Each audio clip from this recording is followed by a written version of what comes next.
So okay, so then I'm disconnecting my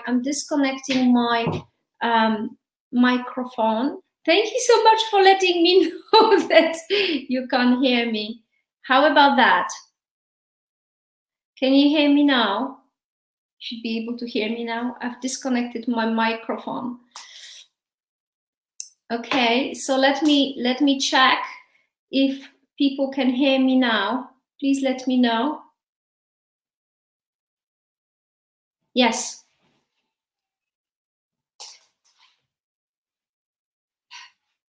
Okay. So let me start again because nobody was able to hear me a few minutes ago. Okay, fantastic. Lovely. All this technology, it's quite interesting, isn't it? I've connected microphone to be better, so you can hear me better, and you couldn't hear me at all. So anyways, let me start again. Today's subject is very close to my heart because we're going to talk about setting goals. As many of you know, I am a coach, so I help people set goals and achieve them, and set big goals and achieve big goals as well, right? But it is very important to understand where that setting of your goals come from.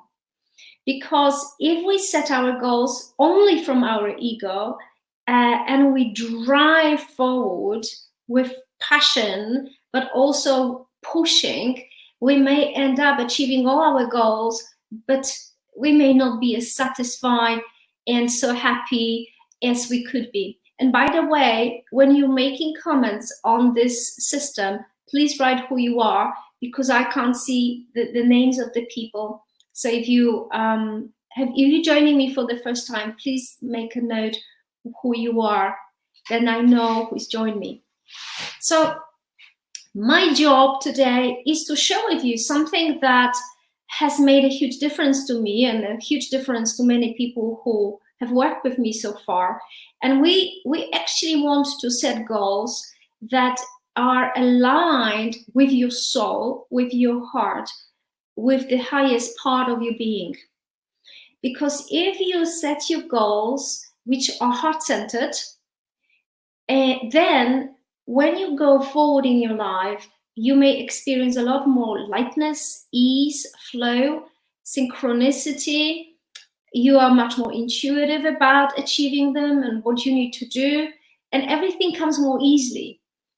And then there is another very important aspect here, that the goals which are set from your soul, set from your heart or with your heart, they basically everything flows much more easy, and you don't have to push so hard.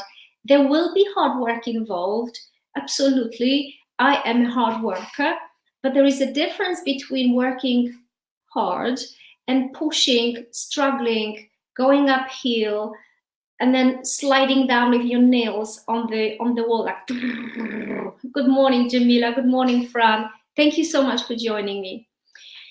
And so, how do we know that we set our goals from ego or we set our goals from soul? Well, then sometimes it's a bit tricky to recognize what is what, but I'm going to give you a few examples so it makes sense to you. So, so for instance, sometimes people set their goals, whether it's at the beginning of the year or halfway through the year, or set goals for the day.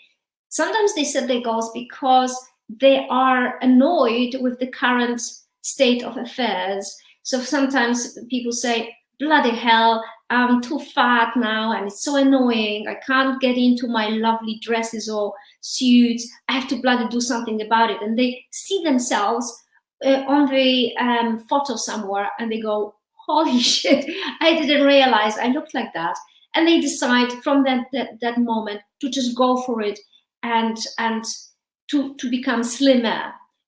Amazing. Now, this may actually come from the ego, because they compare themselves to someone else on the photo and they go, bloody hell, this is really, really, really bad. And they get angry, they attack themselves, they push themselves, they judge themselves, and they go, this is really, really bad. And by the way, setting goals from that place is actually good. If you get to where you need to get to, that's fine, okay, if you lose your weight. But you can also look at the picture and go like, oh wow, this is not really who I am. It doesn't give me joy anymore. I don't want to actually look like that. It doesn't make me feel good. What would make me feel better? And you also can make a decision and go towards the same goal in a very different way. What would actually bring me greater joy in life? How would I want to feel every day when I wake up in the morning, and when I go to sleep? How do I want to look? How do I want to feel? How do I want to flow through life? And what would support me most in that? And what will this allow me to do if I am slimmer? Will allow me to do yoga, will allow me to run, would allow me to play with my kids a lot more easily, play football with them, run with my dog. And what will happen if I get healthier?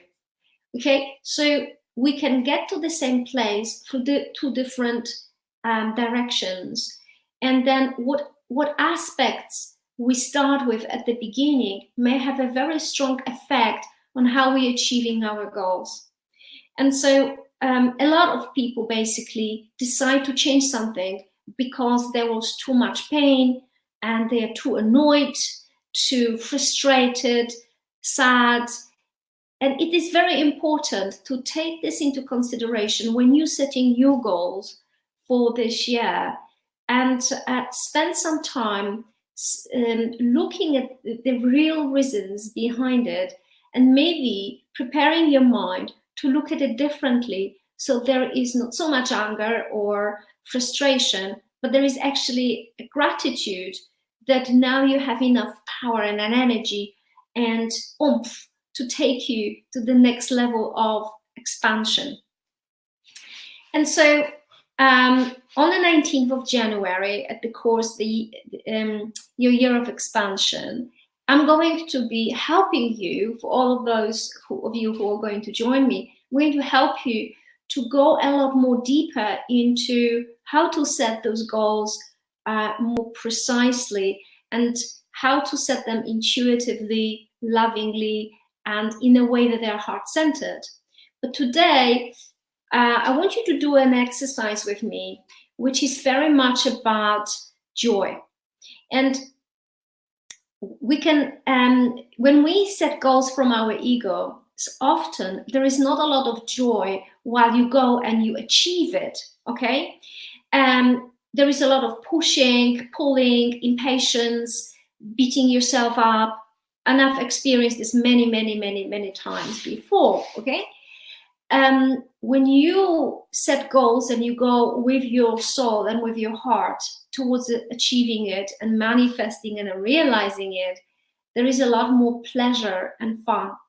And so one of the exercises that I would love you to do, and if you have a pen and paper, that's wonderful.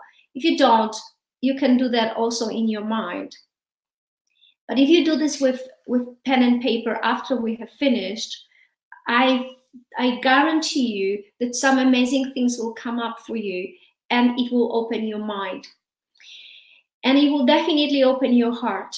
And basically, when the goals are aligned with joy, okay, they are filled in the core with capacity for creating miracles, not just for yourself, but for others. As an example, let's just say that someone is sitting in the park and they suddenly have an idea to create something, like let's say write a book or paint a painting, or they hear in their mind a sound and they want to put it into a song, okay? But they are very relaxed, there is no pushing, there's no setting goals. They feel this inspiration pouring from them. So it's almost something bigger than them. A lot of people who wrote a book or who have created a piece of music or painted something, they often say, it almost feels like it's not me, it's something much bigger, it's something much greater. It's a form, I'm just a vehicle, I'm just a tool for divine love to enter me. So often with those goals, it is a little bit like that, the goal set from the soul. You are meant to experience something, And often it comes as an idea, just when you do something, when you're cooking, when you're walking, when you're walking the dog, when you're dancing, when you're doing something enjoyable. So it's important to allow yourself those moments of flow, and you could say, hey, sometimes wasting time, because in those moments, the true goals, the true directions and intentions towards which you should be going, should be the wrong word, could be going, they're being revealed in those moments of rest, meditation, playing, dancing, lying in the field of flowers. They actually come to you. And so the exercise is this. Basically, what you need to do, you need to take a piece of paper and pen and write at the top of it this sentence: if I allowed more joy in my life, and then immediately write the answer. The key in here is not to think about it, but to flow with it and just keep on writing it. Yes. If I allowed more joy in my life, I would. And you keep on writing the answer, but each time you need to start with the sentence, the whole sentence. If I allowed more joy in my life, and then write the answer. And what I would love you to do is to keep on going and write at least 10 things, if not 20 or 30, because after the obvious things you're going to write, the new things will keep on emerging, the ones that are hidden. And so I'll give you an example. So when I was very young, I loved singing. My father came from a very musical family, and he sang beautifully, and he played a trumpet, and all my cousins and uncles, they played something, and there was a lot of music around me. And I wanted to sing as well. And I do have a very lovely voice, actually. But none of you have ever had a chance to hear it, because I have been hiding it. And few things have happened when I was going to a church sort of choir contest, like a carol contest. But I wasn't prepared properly because I went away for 2 weeks. And then when I arrived, I had no chance of practicing with the musician. So I was standing on the stage, so to speak, at the altar, and no voice came out of my mouth. No sound came out of my mouth. And I was quite traumatized about this, because nobody laughed at me, but I could not get over it. And something similar has happened later on when I was older. And I was actually wanting to join a choir when I was about 16 or 17, and the person who was supposed to drop me off for the test never arrived. And I sort of almost gave it up forever. But when I do this exercise, if I allowed myself more joy in my life, this singing always comes up. So obviously this year I've decided I have to change that. I have to follow my deeper dream. It's not even my ego dream, because my ego is not bothered about me singing. You know, my ego thinks, well, you've got this thing to do here around the course, just go ahead and do it, and do this or do that. But my soul says, I want you to sing, and I've wanted you to sing since you were a young girl. Please, bloody hell, get your ass together and do it. Keeps on reminding this to me. And so when I do this, if I allow myself, and when you're listening to me, I would love you to actually do this exercise. If I allow myself more joy in my life, I would. And then you may actually notice that the things that will come to you are very different to what you have actually set your goals as at the beginning of the year. I find this, and it's quite eye-opening. And another one that I keep on coming up with is dancing, writing another book, and spending more time on being, meditating, doing yoga, and doing things that give me exactly joy, pleasure, and fun. And I want to actually say to you that the more of those moments you allow yourself to have, the moments where you feel the true deliciousness of life, the true pleasure, happiness, lightness, and flow, the more you allow yourself to connect with the true source of nourishment. And when we allow ourselves to connect with the true source of nourishment, then all the other goals, even if they are ego-based, they are much more easy to achieve. And I hope you understand what I'm actually wishing to say to you. And in fact, can you please tell me and share with me, what do you actually think about that? And does it make sense? And also, in your opinion, how do you set goals? And in your experience, is there a difference when you follow your soul in doing something and achieving something for the year? Or is there a difference when you follow your ego? And what is the difference? I would love to hear from you. And so many years ago, I have decided to write my book, as you all know. And it's called The Expansion Game. And I decided to write this book because so many people kept on asking me, how do you do this exercise? Is there anything that you have written about it? And I kept on saying, no, no, no. And there was one moment when I got really, really angry with myself. And I said, come on, this is really stupid, you know. And I started pushing this whole experience. And I started and I stopped, and I started and I stopped, and I kept on sort of dancing around the subject. But there was a lot of frustration, judgment, and shame on my part that I haven't done it yet. And one day I woke up, and it was some time at the beginning of the year. I woke up and I knew in my heart that the timing to write my book was right. And there was no pushing, no effort. You see, it was still hard work to edit it all, because you see, I am a bit dyslexic. So for me to finish the whole book and make it the way I wanted it, it's taken a lot of effort and a lot of work. But I just woke up in the morning and I absolutely knew it was the right time to do so.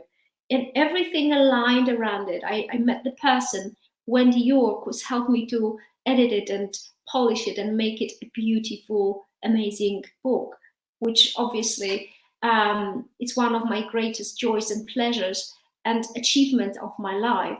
But when I was pushing it and I was going with the ego, and the ego said, come on, pull your act together, and I was telling myself off, I wasn't getting anywhere. It was when I let go, when I relaxed, when I trusted the timing, it all flew very beautifully. And so I would love to hear from you and keep on maybe sharing your thoughts about that long after I finish the live. And because many of you will be listening to it in the evening, in fact, not in the morning. And so today, this is just your exercise, is to write this. And then when you read those things, what things will bring you joy? If you allow more joy, what would you be doing?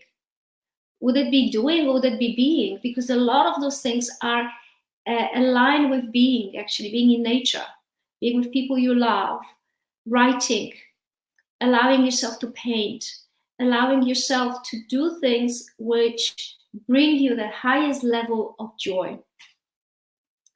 Yes, someone is saying here, I'm not sure who, there is more fun and gratitude when I follow my soul intentions. Absolutely.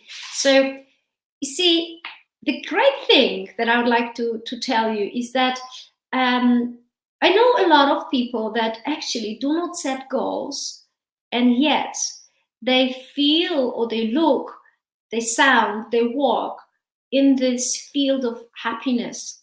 What they do is they follow the feeling that the soul gives them. So they may not plan things a few years ahead. They may just be in the moment. And they are some of the most fulfilled people I know on the planet. And so, hello, Agnieszka, thank you so much for letting me know who you are. And so the importance of setting time for being, for asking yourself about what would you do if you had more joy in your life, and then doing it, it's a guarantee that your life is going to be fulfilled while you're going ahead and making money and achieving other things and setting yourself big, audacious, powerful goals. Okay, so your soul knows what you need to do this life to achieve what you came here to do, and it knows what actually you need to be, have, and do to be at your most joyous, happiest, and healthiest place. And if we, in fact, often when we get sick and we get unhappy and depressed, is when we don't hear the whispers of the souls. So, having said all of that, I promised myself that today I will finish a bit earlier because the previous lives, 2 lives, were a bit long. So I would like to keep to my word, and we're going to finish off with a little meditation, as we always do. And so if you're not driving, I would like you to close your eyes and take a deep breath in. And so as you breathe in and breathe out, I would love you to connect with sense of gratitude for something that has occurred to you in the past few days. What happened that made your life more miraculous, more delightful? It could be maybe something very small, very tiny. What happened in your life? And I want you to feel the gratitude with every single cell in your body. Not just your heart, but allow your fingers to feel the gratitude. Your nose, your teeth, your cells, your knees, your stomach, your lungs. So allow yourself to feel the gratitude in every single aspect of your being. And allow the gratitude to expand beyond your body to create a certain kind of glow. And when you sit in that state of gratitude, I want you to think about someone who has created something special for you in the past few days, who has touched your life in a very special way. And I would like you to feel the gratitude towards this person, and in your mind, say to them, thank you. Say to them, thank you, I love you, and from the bottom of my heart, I wish you all the best. And send them love across wherever they are. And then, with that gratitude, just see the light pouring out of your heart in all directions, and filling the room where you are, or you may be walking, in fact. So wherever you are right now, see the light pouring out of your cells in all directions and touching every single aspect of your life. So your life is filled with this golden light that pours out of your heart and beyond your life. Everybody around you, everybody in England, everybody in Poland, everybody in Australia, everybody wherever you are right now, wherever you're listening to me from, see the light pouring into your country and beyond till it reaches the whole world. And in that light, I would love you to go to the end of this year. I would like you to, in your mind's eye, imagine that you're moving in time and space and you see yourself at the end of this year. But I want you to see yourself extremely happy and joyous. That the life that you have lived in the past many, many months has been extremely delightful, fulfilling, and some of the challenges that you may have had have been resolved. Health challenges, financial challenges, emotional challenges, whatever that you have struggled with has been resolved. And there is a huge amount of joy present in your life. And so as you look at that, see what has made it possible. How did you live your life that it made it so joyous, so expansive, so flowing, so easy, a lot more effortless than any other years before?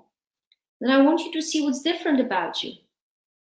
So if this current you is screen A and this future you is screen B, What are you doing differently in screen B? What are you thinking that it's different there? What is the most important difference about you? The key difference.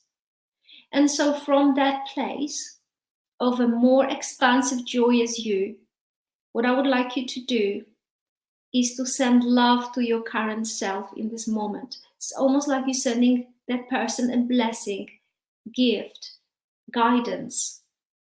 And what would you want to say to yourself? What would you want to say to yourself to boost your life with joy, peace, expansion, and miracles? In fact, take that energy of expansion and joy, bring it into now, and allow the future you, give the current you a big hug. And just listen to that part of you. What advice would she or he have for you? What would they want you to do, be, have, think, act upon? It may be just one little thing. And so, allow yourself now to come back to your body. Thank your future self for visiting you. And allow them to actually combine with each other, to merge, because everything happens at the same time, the past, present, and the future. So you have access to the wisdom of your future self at any given moment. And so now, as they combine, as they merge, as they become one, we would love you to take a deep breath in, breathe out, send blessings and love and positive intentions to the rest of the day, the rest of the evening. Allow yourself to come back into your body and gently open your eyes. So thank you very much for joining me today. I was a little bit shorter, which is amazing. And I want to encourage you, please, to really, when you set goals for this year, is to also make sure that the part of the setting the goals is all about making sure that you are asking yourself, what would give me joy? What would make my life more delightful? And as I said, we're going to talk about it in much more great detail on the 19th of January in London on my course. And we're going to go into details and plan the year, not just from the perspective of our ego, but from the perspective of your inner child, your soul, your creative self, your expansive self. And you may find that that the plans that you're going to make may be very different to when you come to the course. And so often people end up leaving with very different plans for the year after the course, and other things become a lot more important. And so if you don't have the ticket yet, please do. I know that not all of you live in England, so hopefully one day I may come to wherever you are and run this course for you and with you. But for those of you who are able to come, please join me, share this with your friends, because it's going to be an amazing, wonderful day. And just to finish off, I wish you from the bottom of my heart the most joyous year, the most joyous day, the most joyous minutes, every single moment. And enjoy your weekend, enjoy the exercise, and let me know the outcome of it. What did you come up with when you've written this exercise? If I allowed more joy in my life, what would I do? What would I have? How would I walk? What would I bring more of in my life if I allowed myself to experience a lot more joy? Have a lovely day. Lots of love. Share this life with other people. And I will see you tomorrow at 8 a.m. looking at the next element of the Get Ready for Miracles challenge. Lots of love. Thank you for being with me.